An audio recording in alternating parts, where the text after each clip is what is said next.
హైదరాబాదులో హైడ్రా దుమ్ము రేపుతోంది. ఎవరి విషయంలోనూ వెనక్కి తగ్గకుండా చెరువుల చుట్టూ ఉన్న అక్రమ కట్టడాల అంతు చూస్తోంది.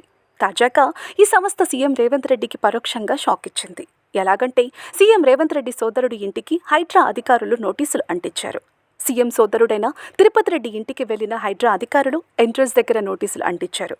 తిరుపతి రెడ్డి హైదరాబాద్లోని మాదాపూర్ అమర్కో ఆపరేటివ్ సొసైటీలోని సొంత ఇంట్లో ఉంటున్నారు. తిరుపతి రెడ్డి ఉంటున్న ఇల్లు FTL పరిధిలో ఉన్నట్లు అధికారులు గుర్తించారు. అంటే ఆ ఇల్లు ఫుల్ ట్యాంక్ లెవెల్లో ఉన్నట్లు లెక్క.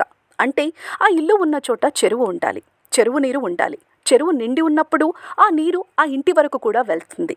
అక్కడ ఇల్లు ఉంటే చెరువుకి సమస్యే. చెరువు నీరు తగ్గిపోతుంది. అదే ఆ ఇల్లు లేకపోతే చెరువు కలకలలాడుతూ నిండుగా ఉండగలదు. అందువల్ల ఆ ఇంటిని తిరుపతి రెడ్డి కూల్చకపోతే హైడ్రా అధికారులు బుల్డోజర్లతో కూల్చేయటం ఖాయం.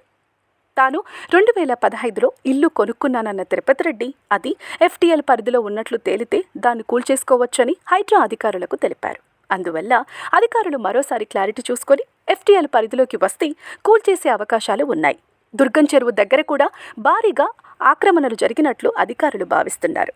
అందుకే Kavuri hills, Amar society, next colony, doctors colony వాసులకు కూడా నోటీసులు పంపారు. నెలలోగా అక్రమ కట్టడాలు కూల్చేయాలన్నారు. కూల్చకపోతే యాక్షన్ తీసుకుంటామన్నారు. దాంతో అక్కడి వారికి ముచ్చమటలు పడుతున్నాయి.